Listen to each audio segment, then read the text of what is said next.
Orang ini terkenal dengan keburukan. Semua orang tahu orang ini buruk. Maka jangan muliakan dia. Ya, karena kalau dia diberi lakop, diberi gelar yang mulia, yang terhormat, ya, gelar-gelar yang luar biasa, ya, maka dia akan terus melakukan kezaliman tersebut. Dia terus melakukan kezaliman. Dia bangga melakukan kezaliman tersebut. Dan ini membuat Allah murka. Bagaimana orang yang melanggar aturan-aturan Allah, yang meninggalkan syariat Allah, yang melakukan dosa-dosa, kemudian kita malah muliakan. Jibril Radio, 24 jam nonstop, dengerin kajian tanpa ribet. Al-Imam Muhammad bin Abdul Wahab rahimahullah membawakan hadis. Beliau berkata, walahuma an Abi Hurairah radhiyallahu anhu marfu'an, dari sahabat Abu Hurairah dari Nabi SAW secara marfu', Rasulullah SAW bersabda, kullum ummati mu'afa ilal mujahirin. Seluruh umatku mu'afa. Mu'afa maksudnya akan diberikan al-afiyah. Al-afiyah yaitu akan selamat. Itu Rasulullah berkata setiap umatku akan selamat. Di antara bentuk keselamatan akan diampuni. Ilal mujahirin, kecuali orang yang melakukan maksiat secara terang-terangan.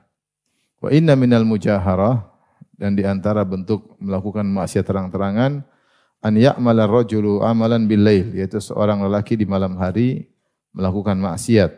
Tsumma yusbihu wa qad satarahu Allahu alaihi. Kemudian di pagi hari Allah telah menutup aibnya tersebut, itu enggak ada yang tahu. Allah telah menutup aib tersebut dan tidak ada yang tahu. Fa yaqul, kemudian di pagi hari dia cerita. Dia berkata, ya fulan, wahai fulan, amiltul barihata kadza wa kadza. Wahai fulan, tadi malam saya melakukan maksiat ini dan itu. Waqad bata yasturuhu rabbuhu, padahal dia semalam suntuk, Allah telah menutup aibnya, Allah tidak bongkar aibnya.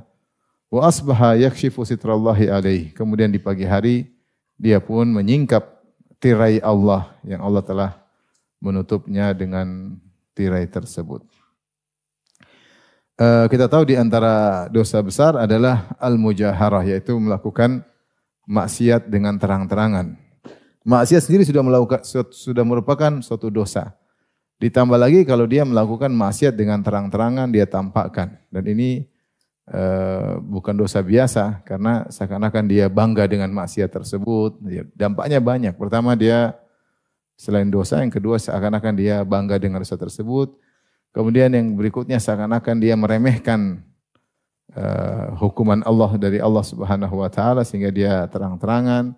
Yang ketiga, dia juga memotivasi orang lain untuk melakukan seperti apa yang dia lakukan. Karena orang kalau melihat maksiat yang dilakukan termotivasi untuk bisa melakukan seperti itu. Makanya di antara larangan para ulama agar kita tidak pergi-pergi ke negara-negara kafir. Karena negara-negara kafir banyak maksiat sehingga mata ini melihat mereka melakukan maksiat sehingga saya akan terbiasa dan bisa juga termotivasi melakukan seperti apa yang mereka lakukan. Nah, ini jadi orang yang mujaharah itu melakukan maksiat terang-terangan di depan banyak orang, tidak peduli, kemudian dia terkadang dia shooting dirinya, kalau zaman sekarang dia shooting dirinya, kemudian dia sebarkan tanpa ada rasa malu, ya. Ini bukan sekedar maksiat.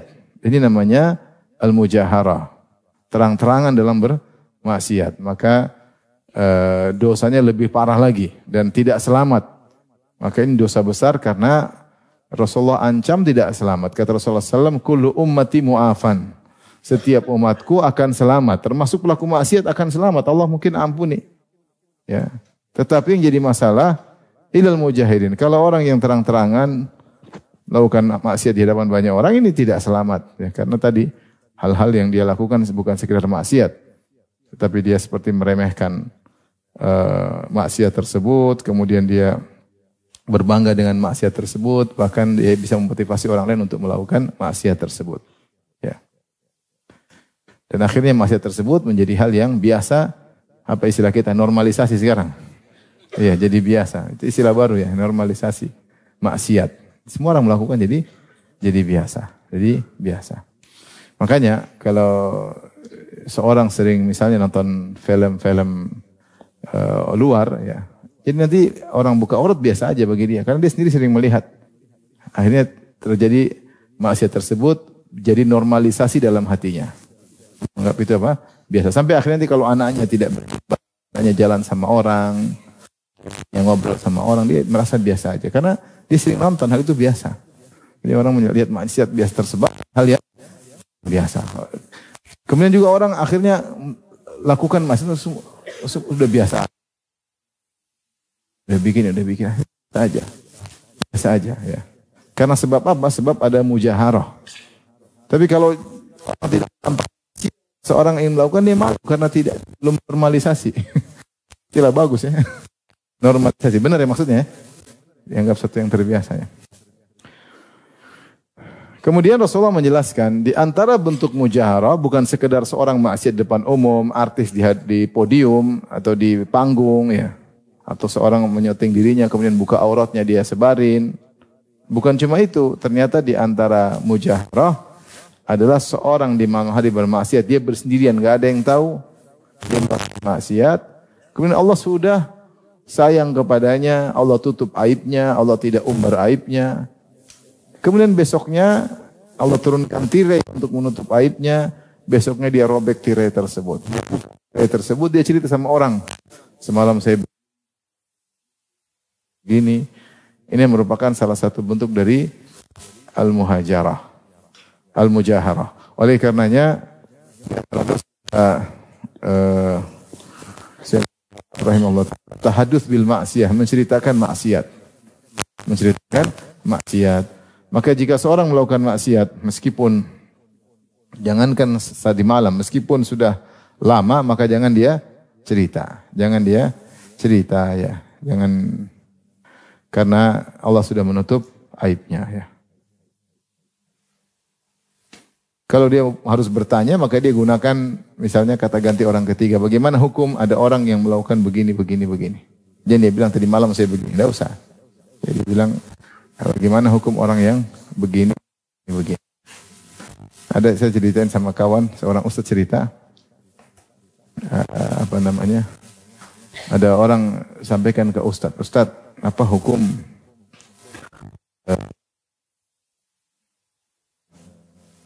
zina dengan si fulanah misalnya. Apakah mungkin diterima taubatnya? Kata ustaz tersebut, mungkin bisa, insyaallah bisa. Kata dia, ustaz, tapi saya tidak bisa lega kecuali saya cerita siapa yang zina tersebut. Enggak usah, yang penting Allah, insyaallah Allah ampuni. Bertobat Allah ampuni. Enggak, ustaz saya tidak lega kecuali saya cerita. Ustaznya kepancing, ya udah. Terus siapa yang berzina?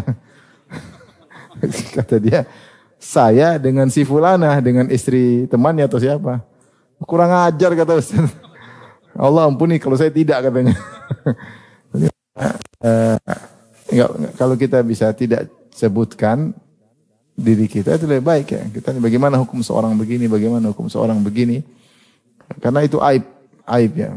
Seperti dosa-dosa aib, seperti mencuri, berzina, kemudian misalnya homoseksual, tidak perlu diceritakan. Pernah narkoba, nggak boleh cerita. Karena itu dosa-dosa yang terkait dengan apa? Aib. Maka seorang tidak menceritakannya. Ya. Kecuali dia cerita ada maslahat dengan cerita umum. Cerita apa? Atau maslahat yang jelas. Seperti Salman Al-Farisi bercerita tentang bagaimana perjalanan dari syirik menjadi apa? Bertauhid. Ya, seperti ini tidak jadi masalah. Ada maslahatnya. Seperti contohnya Ja'far bin Abi Thalib ketika bercerita di hadapan Raja Najasyi. Dia berkata, kunna fil jahiliyah, kami dahulu di zaman jahiliyah. Ya. Nusi'ul jiwar, kami berbuat buruk kepada tetangga. Wa na'kulul jitha, kami makan bangkai. Ya. Kemudian wa ya'kulu al-qawiyyu minad dha'if, yang kuat makan yang lemah. Na'budul asnam, kami menyembah berhala, kami begini. Secara umum, sampai datang seorang nabi yang kami kenal. Ya. Ini secara umum ada maslahat. Seperti mereka sama-sama tahu perbuatan maksiat yang bukan terkait dengan keburukan seperti menyembah berhala. Sahabat dalam masjid disebutkan mereka sering cerita tentang masa jahiliyah mereka. Mungkin kau dulu nyembah apa? Nyembah batu bentuk bagaimana? Mungkin akhirnya mereka tertawa di masjid dan Nabi hanya tersenyum ketika melihat mereka. Itu mereka menyebutkan tentang masa lalu mereka untuk syukur kepada Allah. Kita dulu seperti apa coba? Kita dulu nyembah batu, nyembah ini, nyembah anu. Ini masa lalu tapi mereka sama-sama tahu. Mereka sama-sama apa? Tahu. Maka ini seperti begini insya Allah tidak dilarang karena bukan hal yang aib dan itu hanya untuk membuat kita semakin bersyukur kepada Allah. Tapi kalau saya dulu pernah berzina, saya pernah homoseks, saya pernah nipu orang, saya pernah begini, itu ditutup, nggak boleh dicerita sama sekali. Ya. Itu aib yang buruk. Siapa yang menceritakannya, maka dia berdosa. Dia termasuk melakukan al-mujaharah, terang-terangan. Dikhawatirkan tidak diampuni oleh Allah Subhanahu wa ta'ala. Pernah ada seorang datang pada saya. Saya dulu berzina. Saya mau cerita ini. Saya dulu berzina puluhan perempuan. Saya bilang, jangan cerita. Enggak, jangan cerita, saya bilang. Dia zina sama puluhan perempuan, dia bangga. Jadi kan orang bangga dengan masa lalunya yang buruk. Udah usah bangga. Ya. Tutup aibmu, jangan cerita. Sebenarnya orang misalnya pernah jadi bajingan, kemudian mungkin misalnya ada tato khusus menunjukkan bajingan kurang ajar, maka dia pamer-pamer, ngapain itu sudah hijrah, tutup itu tato, kecuali emang nggak sengaja kebuka. Tapi ini sengaja pamer, supaya orang tahu dia dulu bekas penjahat. Ya. Enggak, ini aib, enggak perlu. Misalnya dia, ini tato kelompok perampok ini, jangan dipakai lagi ya. Ya. Tutup aja ya. Enggak usah kita banggain maksiat yang kita lakukan. Karena kalau kita bangga-banggakan, kita cerita-cerita Allah sudah tutup aib kita. Ya, beda kalau memang semua orang udah tahu kita dulu begini-begini, ya kita perlu jelaskan itu haram, saya sudah tinggalkan. Tapi kalau enggak ada yang tahu, enggak ada yang tahu kecuali Allah. Kita enggak boleh cerita. Siapa yang cerita, maka dia tidak selamat. Tidak selamat berarti dia tidak dimaafkan. Dan ini hadis ini menunjukkan dua hal. Pertama, dua hal yang saling berlawanan. Pertama, menunjukkan rahmat Allah dan kasih sayang Allah. Ini dalil bahwasanya kalau orang melakukan maksiat kemudian dia tidak cerita sama orang, dia berlindung di balik tirai yang Allah turunkan kepadanya, mudah-mudahan dia selamat. Karena Rasulullah mengatakan, kullu ummati mu'afan. Seluruh umatku akan selamat. Sebaliknya menunjukkan makna lawannya, kalau dia terang-terangan, dia bongkar aibnya sendiri, maka dia tidak selamat. Jadi ini subhanallah hadis menjelaskan tentang rahmat Allah sekaligus dengan bagaimana adab Allah. Rahmat Allah, Allah sangat sayang kepada hambanya sampai hambanya melakukan maksiat, Allah pun tutup dan Allah ampuni. Ya, makanya dalam hadis ketika Allah menghisap seorang mukmin, Allah bertanya, ya, fadha alaihi kanafahu. Allah menutup dia sehingga tidak ada yang tahu. Allah hisap antara dia dengan Allah saja, tidak ada yang lain. Maka Allah bertanya, alaisa qad fa'alta kadza wa kadza yauma kadza wa kadza? Bukankah kau telah melakukan maksiat ini pada hari ini? Kata dia, benar ya Rabb. Bukankah kau telah melakukan maksiat ini pada hari ini? Kata dia, benar ya Rabb. Kata Allah, wa qad satartuha alaika fid dunya. Saya dulu pernah menutup aib ini semua kepada engkau ketika di dunia. Al yauma aghfiru lakal yaum. Aghfiruha lakal yaum. Dan hari ini aku ampuni dosa-dosamu tersebut ya. Jadi sebenarnya tutup di dunia, di akhirat Allah ampuni. Luasnya rahmat Allah Subhanahu wa taala. Siapa sih di antara kita tidak pernah bermaksiat? Ya, tatkala dia bersendirian, tatkala tidak ada yang tahu, tatkala jauh dari keluarganya, tatkala jauh dari anaknya ya. Tatkala dia sedang bersafar ke luar negeri, sangat mudah orang dibisikin oleh syaitan kemudian terdominasi oleh maksiat, oleh hawa nafsunya. Oleh karenanya seorang kalau dia melakukan, segera bertobat kepada Allah Subhanahu wa taala dan jangan pernah cerita kepada orang lain. Jangan pernah cerita sama orang lain karena Allah telah memberi karunia dengan menutup aibmu.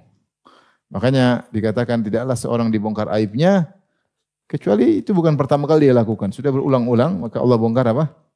Aibnya. Biasanya kebiasaan Allah kalau pertama, 2, 3, 4, biasanya Allah masih tutup. Tapi jangan kemudian lengah dan menggampangkan. Bisa saja Allah membongkar aib seseorang kapan saja. Dan ini nikmat yang luar biasa. Makanya ada seorang salaf mengatakan, saya tidak tahu mana nikmat yang lebih besar kepadaku. Apakah nikmat aku menjalankan amal soleh, ataukah nikmat aibku ditutup oleh Allah Subhanahu wa ta'ala. Saya tidak tahu mana yang lebih besar. Kita kalau dibongkar aib kita, ya, semua orang tidak ada yang mau duduk dengan kita. Sebagian perkataan Muhammad bin Wasi', "Lau kana lidzunubi rih, ma jalasa ilayya ahad." Kalau seandainya setiap dosa ada aromanya, tidak ada yang mau duduk dengan saya. Tidak ada yang mau bermajelis dengan saya karena dosa ini ada aroma baunya, dosa ini ada bau busuknya, tidak ada yang mudut dengan kita. Tetapi di antara nikmat Allah, Allah menutup aib seorang. Kemudian dia bongkar, dia robek tirai tersebut. Ya, dan di antara makna Allah maghfirli atau Rabbi ghufirli atau astaghfirullah, yaitu maknanya ya Allah tutuplah aibku dan jauhkanlah aku dari dampak maksiatku. Tutuplah aibku dan jauhkanlah aku dari dampak maksiatku. Saya ingin sampaikan bahwasanya Allah menutup aib kita itu nikmat yang besar. Ya. Oleh karena jangan dibuang nikmat tersebut dengan kita malah cerita kepada orang lain. Apapun yang terjadi jangan cerita. Ya. Jangan cerita. Taibah berikutnya, bahkan sama istri jangan cerita. Istri sama suami juga jangan apa? Cerita. Ketika orang ngelamar, jangan cerita sama yang tukang lamarnya. Afwan, saya pernah berzina. Jangan cerita. Jangan cerita. Enggak boleh cerita. Coba dia tanya, gadis atau tidak, ya harus jujur. Sudah enggak gadis lagi.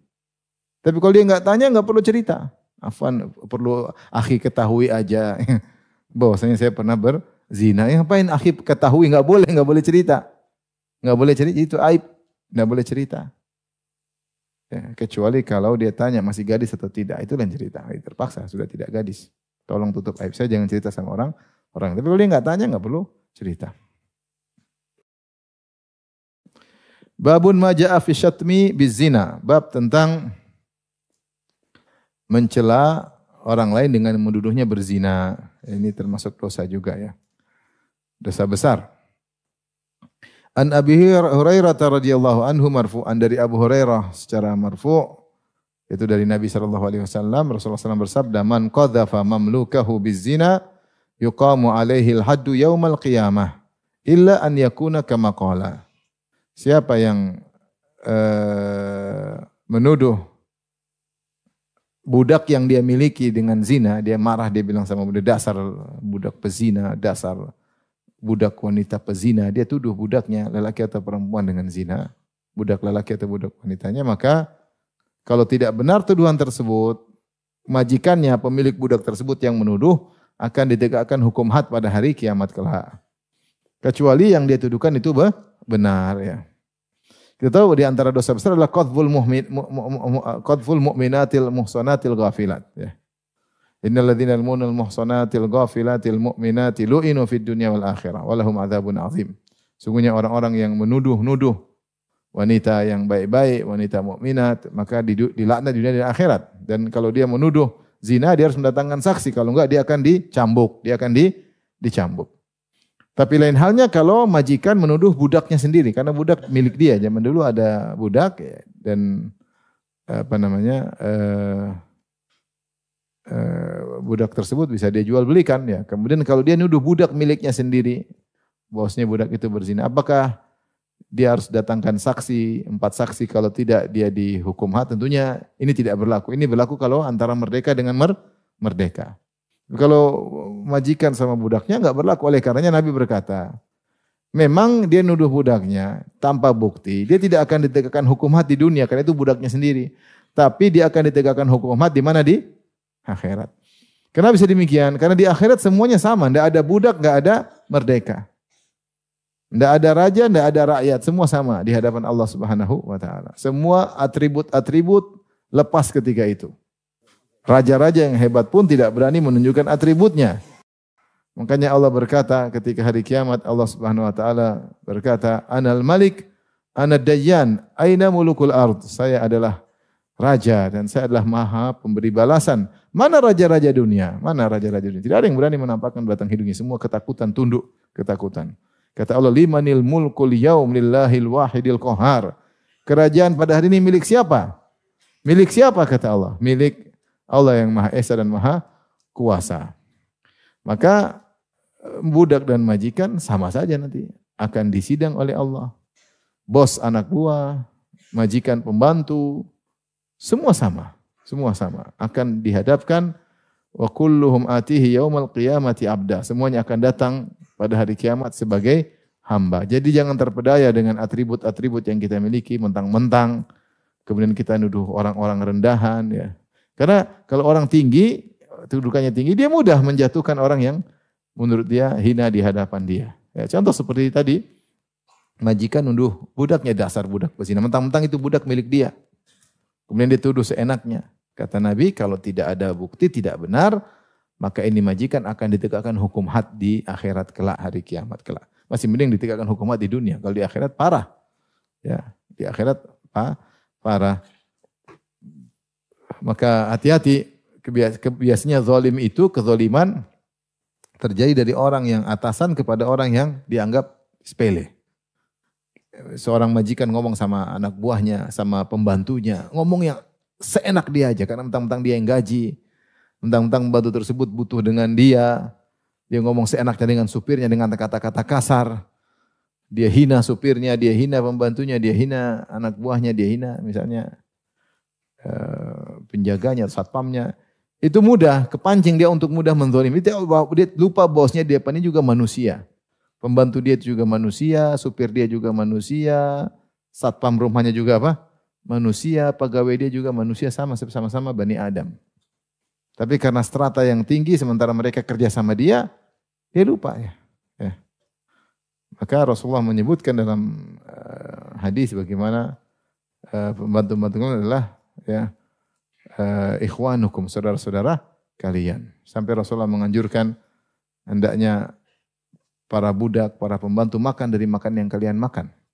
Kalau bisa berpakaian dengan berpakaian yang kalian punya. Itu sunnahnya demikian, lebih baik demikian. Ya. Hati-hati, jadi kezaliman itu sangat mudah. Seperti ini, majikan dengan mudahnya menuduh budaknya macam-macam. Tidak ada hal yang menghalangi dia untuk menjelek-jelekan budaknya. Tapi ingat ada hari kiamat,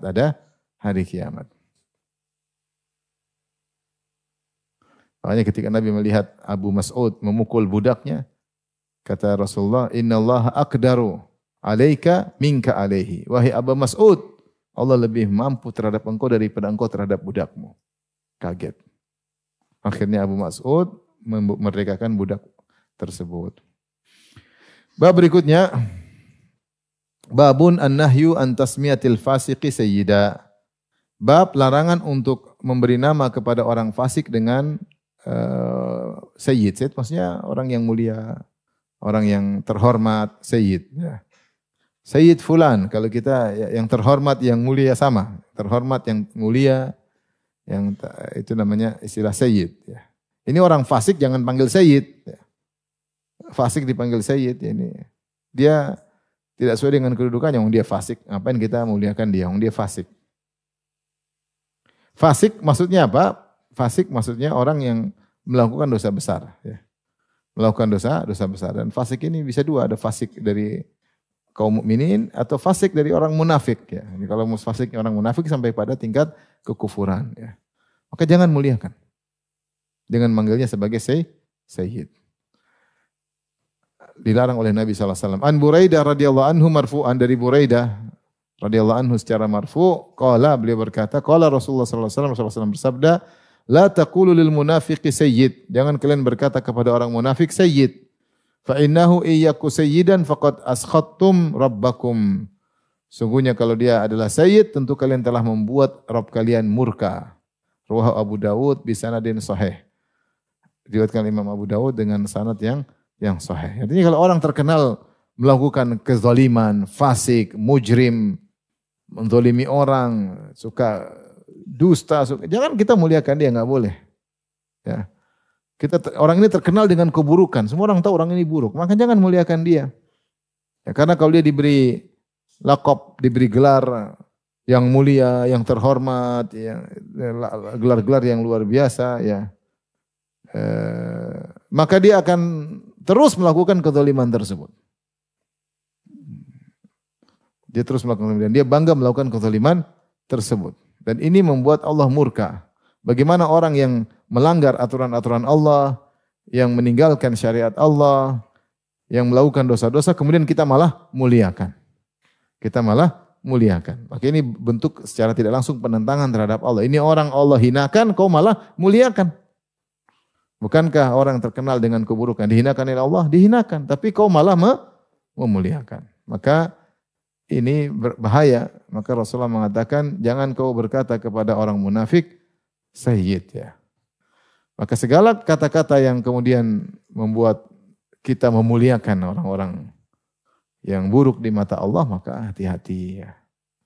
Ada orang kafir datang, kemudian kita muliakan luar biasa, kita seakan-akan dia orang hebat. Nah, orang nanti ketika dia dimuliakan, padahal orang penyebar kesyirikan, penyebar kemaksiatan, kemudian kita muliakan, akhirnya banyak orang yang terpesona, akhirnya ikut-ikutan. Ini enggak usah, ya sudah. Ngapain kita kemudian muliakan ya. Ya udah kalau dia sebagai manusia, tapi tidak perlu kita beri gelar-gelar yang terhormat, yang ini, yang anu, yang ini, yang anu, yang ini. Ngapain? Apalagi orang yang menyeru kepada kekufuran. Ada yang menyeru kepada kufuran, yang mengatakan homoseksual halal. Kemudian kita malah yang mulia, yang mulia, yang mulia. Gimana di hadapan Allah? Ini orang penyeru kepada kesyirikan. Orang penebar kesyirikan. Orang ini pembela golongan homoseks. Kemudian kita malah yang mulia berbangga-bangga dengan dia. Ini hal yang tidak tepat. Ya, karena orang yang melakukan perbuatan-perbuatan yang Allah benci malah kita muliakan. Maka kata Nabi SAW, faqad askhattum rabbakum. Sungguh kalian telah membuat murka Rabb kalian. Karena harusnya dihinakan malah kalian muliakan ya. Banyak, bayangkan kalau ada tukang misalnya, saya gampang misalnya ada tukang maksiat, taruhlah. Tukang penyanyi dangdut kemudian pakai baju-baju yang terbuka. Kemudian kita muliakan, silakan yang mulia, yang mulia. Kayak kita lagi iklan maksiat, ya enggak? Kita iklan maksiat karena kita memuliakan dia dengan maksiatnya. Sekarang kita melegalkan maksiat tersebut, harusnya enggak usah dia tukang maksiat. Ngapain kita muliakannya? Malah kita bangga-banggakan. Nah ini membuat Allah murka. Kenapa orang ini fasik, terkenal dengan maksiat yang dia lakukan. Terang-terangan dia lakukan. Terang-terangan dia umbar auratnya, terang-terangan dia bermaksiat, kemudian kita muliakan. Ya, jangan. Baik, kita lanjutkan. Bab berikutnya, babun an-nahyu anil halfi bil amanah. Bab larangan bersumpah dengan amanah. Bersumpah dengan amanah. Kita tahu bahwasanya di antara sumpah yang dibolehkan adalah bersumpah dengan nama Allah ya, atau dengan sifat-sifat Allah Subhanahu wa taala ya. Kita bersumpah demi Allah wa rabbil Ka'bah ya. Ini kita bersumpah dengan nama Allah, atau kita bersumpah misalnya dengan firman Allah ya. Seperti orang bersumpah dengan Al-Qur'an, karena Al-Qur'an adalah firman Allah ya. Namun kita enggak boleh bersumpah dengan selain Allah. Selain dengan nama Allah, selain dengan sifat Allah, enggak boleh. Seperti kita bersumpah dengan amanah, demi amanah. Amanah tentu baik, tapi enggak boleh. Karena amanah bukan Allah Subhanahu wa taala. Dia salah satu syariat Allah Subhanahu wa taala, perkara yang baik, tapi enggak boleh kita bersumpah dengan amanah. Adapun Allah bersumpah dengan siapa yang Allah kehendaki, dengan apa yang Allah kehendaki. Bersumpah dengan matahari, dengan rembulan, dengan siang, dengan malam, bersumpah dengan umur Nabi SAW, terserah Allah. Tapi kalau manusia tidak boleh bersumpah kecuali dengan Allah Subhanahu wa taala. Rasulullah bersabda dari Buraidah radhiyallahu anhu secara marfu, "Man halafa bil amanati falaysa minna." Siapa yang bersumpah dengan amanah, yaitu demi amanah, aku akan memperjuangkan hal ini demi amanah, aku akan begini. Tidak boleh, harusnya bilang demi Allah. Maksud dia baik, tapi tidak boleh. Ini syirik dalam lafal. Rawahu Abu Daud bisanadin sahih. Hadis riwayat Abu Daud dengan sanad yang sahih. Makanya Rasulullah SAW bersabda, "Man kana halifan falyahlif billah." Siapa yang bersumpah, hendaknya dia bersumpah dengan Allah, nama Allah Subhanahu wa taala. Dalam hadis yang lain Rasulullah tegaskan, "Man halafa bi ghairillah faqad kafar aw asyrak." Siapa yang bersumpah dengan nama selain Allah, maka dia telah kufur atau dia telah syirik. Ya. Di antara selain Allah adalah bersumpah dengan amanah. Tidak boleh kita bersumpah demi amanah. Demi misalnya tumpah darah. Misalnya demi orang tua, demi kakek, demi nenek moyang. Ini semua nggak boleh. Ini semua makhluk. Nggak boleh. Bersumpah dengan nama Allah. Demi Allah. Rasulullah bersabda, la tahlifu bi abaikum wala ummahatikum. Faman kana halifan falyahlif billah. Janganlah kalian bersumpah dengan nama-nama bapak-bapak kalian ataupun nama ibu-ibu kalian. Siapa yang bersumpah makanya bersumpah dengan nama Allah. Yang bilang demi bapakku bersumpah, demi ibuku, demi nenekku, demi mbahku, ya enggak boleh ya. Demi moyangku, enggak boleh. Ya, kita semua mengagungkan nenek moyang kita semua mencintai orang tua kita, tapi tidak boleh kita bersumpah demi abi, demi ayah, enggak boleh. Sumpah harus dengan nama Allah. Karena ini syirik. Makanya Rasulullah mengatakan, man halafa bi ghairillah, siapa yang bersumpah dengan nama selain Allah faqad kafara au asyrak, dia telah kafir atau dia telah syirik. Seperti di antaranya bersumpah dengan amanah. Maka tidak boleh demi negeri, demi bangsa, demi tumpah darah, demi nenek moyang, demi tradisi, dengan niatnya untuk sumpah.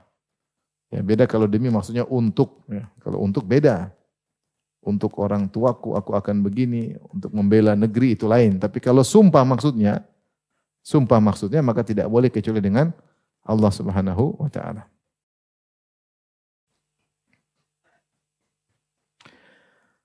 Baik, bab berikutnya babun an-nahyu anil half bimillatin ghairi Islam. Bab larangan bersumpah dengan agama selain Islam. Maksudnya dia mengatakan kalau saya bohong saya Yahudi misalnya gitu. Benar ini, kalau saya bohong saya Nasrani. Kalau saya bohong saya ateis misalnya. Ini enggak boleh seperti ini. Dia maksudnya baik dia untuk menekankan tapi enggak boleh. Enggak boleh. Karena orang yang mengatakan demikian dia kayak menganggap agama lain tuh ada nilainya gitu, atau dia menganggap agama Islam tuh kok berani dia ngomong gitu, kalau saya bohong saya Yahudi. Ngapain ya? Yahudi, Nasrani, agama Islam tidak diterima oleh Allah. Ya. Harusnya dia tidak nyerempet-nyerempet ke situ, enggak boleh ya. Kalau dia mau menekankan suatu pernyataannya bersumpahlah dengan nama Allah ya. Atau dengan yang lain yang penekanan-penekanan lain, tidak mesti dengan sumpah. Seperti orang yang mengatakan demikian, maka ini buruk ya. An Abi Zaid radhiyallahu taala anhu qala, dari Abu Zaid radhiyallahu anhu sahabat yang mulia, beliau berkata qala Rasulullah sallallahu alaihi wasallam bersabda, man halafa bi millatin ghairil Islam kadziban muta'ammidan fahuwa kama qala akhrajahu. Siapa yang bersumpah dengan agama selain Allah dan dia dusta dan sengaja, maka dia seperti apa yang dia ucapkan. Kalau dia jujur aja enggak boleh, apalagi kalau dia bohong. Kalau saya yang curi barang itu, saya Yahudi. Nah, ini misalnya, ternyata dia yang curi. Ini gimana? Kata Nabi, fahuwa kama qala, dia seperti apa yang dia ucapkan. Ya. Maka ngeri ya.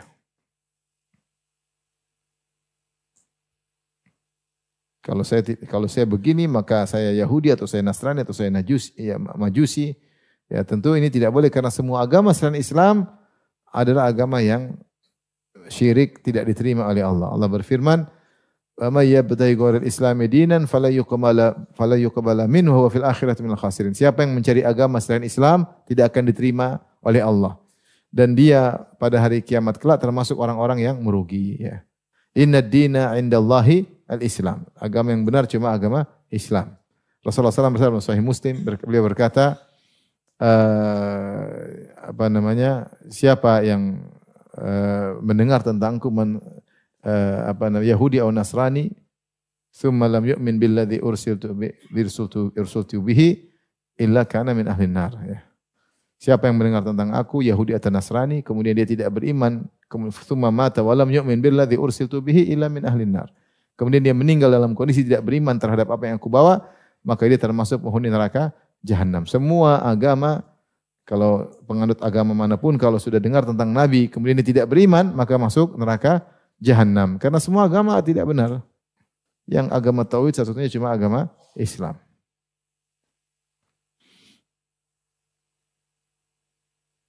Ini adalah dalil-dalil yang mengancam luar biasa, bahaya. Orang bercanda begini, main-main begini ternyata dia bohong, maka mengerikan. Hadis berikutnya wa an Buraidah radhiyallahu anhu qala Rasulullah sallallahu alaihi wasallam. Ini menunjukkan bagaimana Islam itu perhatian terhadap lafal. Jangan main-main masalah syirik. Jangan nyerempet-nyerempet masalah apa? Syirik. Sumpah dengan amanah tidak boleh. Kayak gini tadi, kalau saya bohong, saya Yahudi, saya Majusi, ini juga enggak boleh ya. Man halafa faqala ana bari'un minal Islam. Siapa yang bersumpah dan dia berkata, saya berlepas diri dari Islam. Fa in kana kadziban fa huwa kama qala. Kalau ternyata dia dusta, maka dia seperti apa yang dia ucapkan, dia berlepas diri dari Islam. Wa in kana shadiqan falan yarji' al-Islam saliman. Kalau dia ternyata jujur, dia tidak akan kembali kepada Islam dengan selamat. Itu ada kekurangan dalam Islamnya. Karena kalau Islamnya sempurna, dia enggak akan ngomong begitu. Dia enggak akan ngomong saya kalau bohong, meskipun dia jujur. Saya kalau bohong, saya Yahudi. Dia enggak akan ngomong begitu. Dia tahu buruknya Yahudiyah, buruknya Nasraniyah, buruknya agama lain. Kemudian dia ngomong begitu, berarti dia kayaknya meremehkan Islam. Kalaupun ternyata dia jujur, kata Nabi, wa in kana shadiqan, kalau dia jujur atas sumpahnya tadi, falan yarji ilal islami saliman. Dia tidak akan kembali lagi dalam Islam selamat seperti sedia kala. Karena ada masalah dalam apa? Akidahnya. Orang yang mengagungkan Islam tidak akan ngomong seperti itu. Rawahu Abu Dawud ya.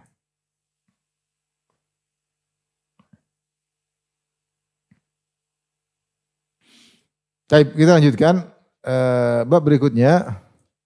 Babun ma ja'a fil ghibah. Dosa berikutnya tentang dosa ghibah ya, ghibah. Allah berfirman wa qaulullahi ta'ala, Allah berfirman wala yaktab ba'dukum ba'dha. Janganlah sebagian kalian menggibah sebagian yang lain.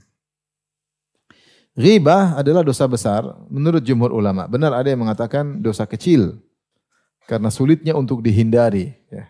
Namun mayoritas ulama mengatakan ghibah dosa besar karena dalil menunjukkan ghibah adalah dosa besar ya. Di antaranya ayat ini dalam surat Al-Hujurat ayat 12 Allah berfirman, "Ya ayyuhalladzina amanu jtanibu katsiran minadh-dhanni inna ba'dadh-dhanni itsm wa la tajassasu." Wahai orang yang beriman, jauhilah kalian dari kebanyakan persangkaan karena sungguhnya sebagian persangkaan adalah dosa. Wala tajassasu, dan jangan cari-cari kesalahan orang lain. Wala yaktab ba'dukum ba'dha, dan janganlah sebagian kalian menggibah sebagian yang lain. Ayuhibbu ahadukum an ya'kula lahma akhihi maita. Apakah salah seorang dari kalian suka memakan bangkai daging saudaranya yang sudah mati? Fakarihtumu, tentu kalian tidak suka.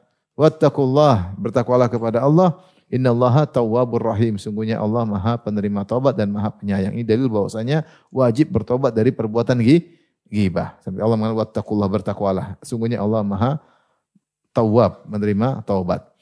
Nah, ghibah banyak sisi yang menjadikan ghibah itu dosa besar.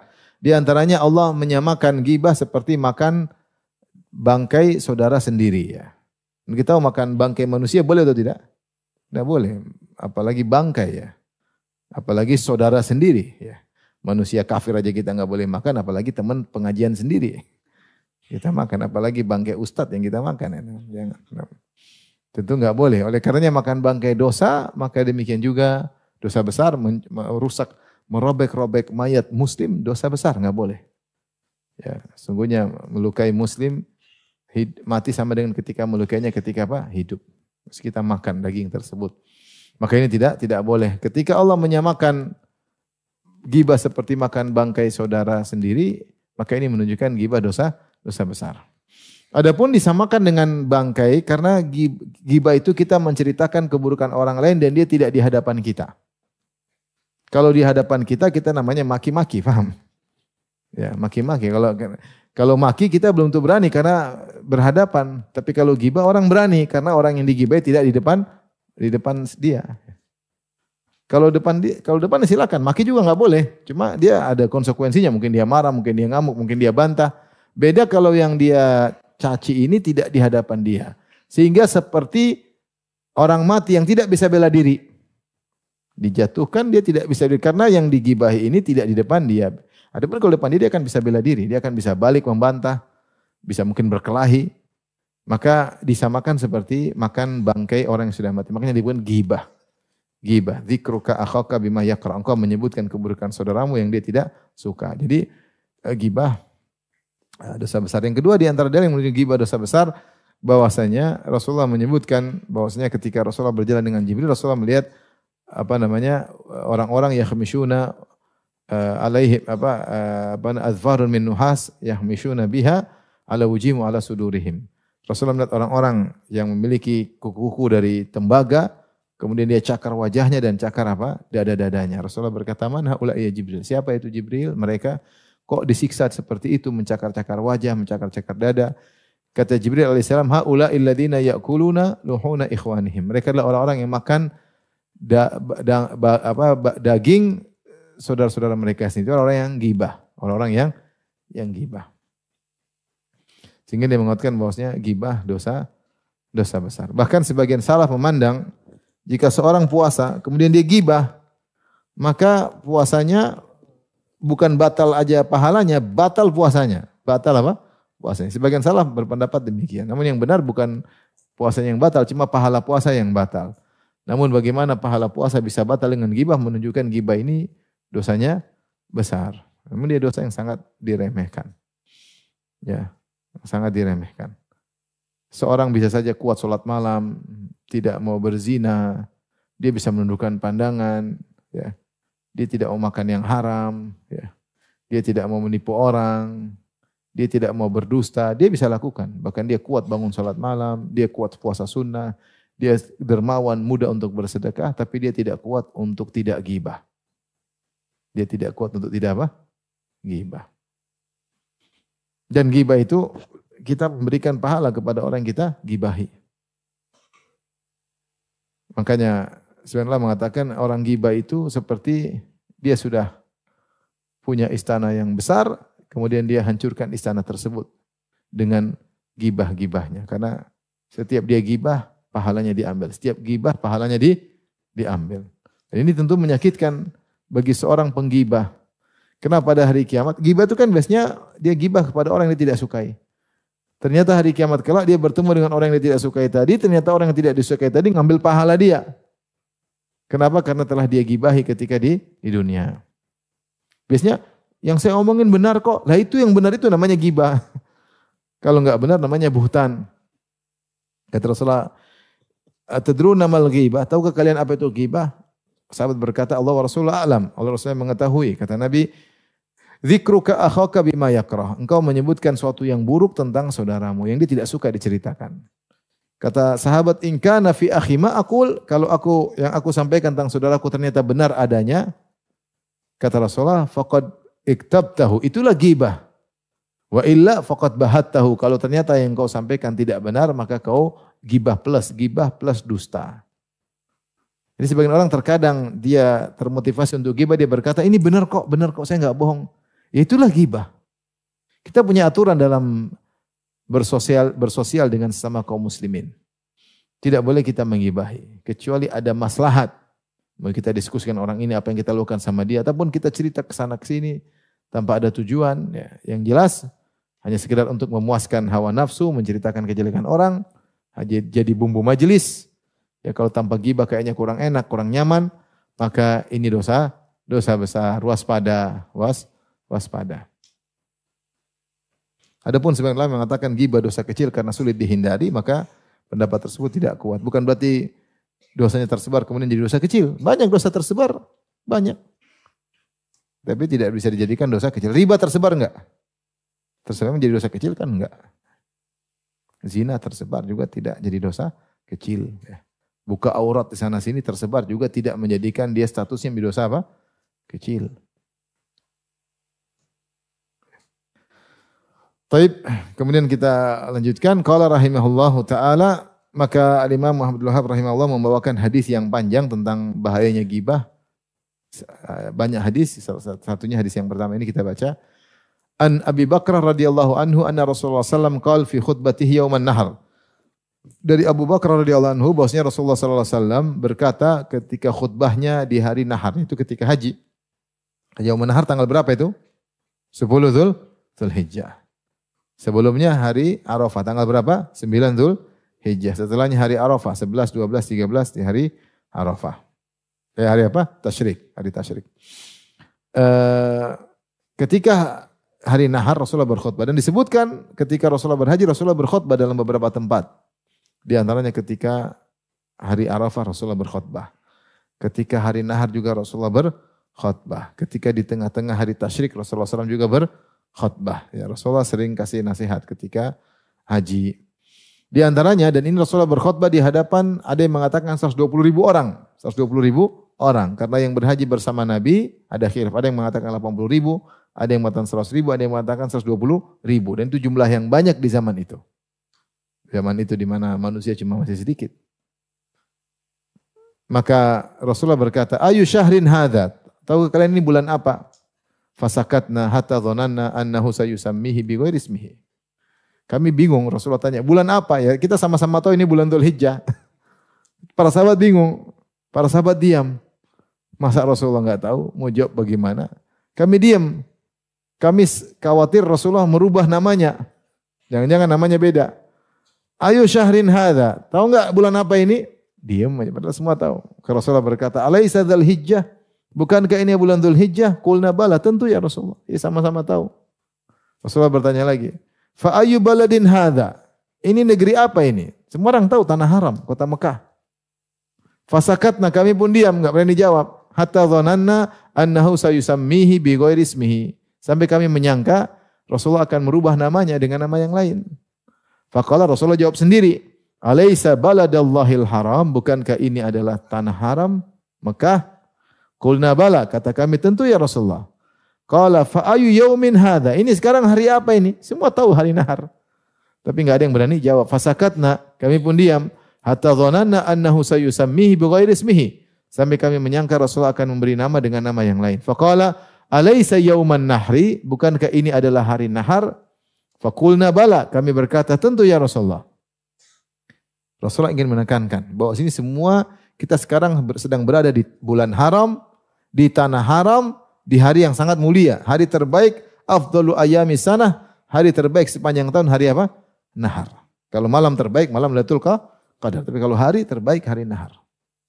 Di bulan haram, di tanah haram. Maka Rasulullah berkata, fa inna dima'akum wa amwalakum wa aradakum alaikum haram ka hurmati yaumikum hadha fi syahrikum hadha fi baladikum hadha. Sungguhnya darah kalian haram, tidak boleh kalian tumpahkan, harta kalian haram, tidak boleh kalian ambil, rampas harta orang.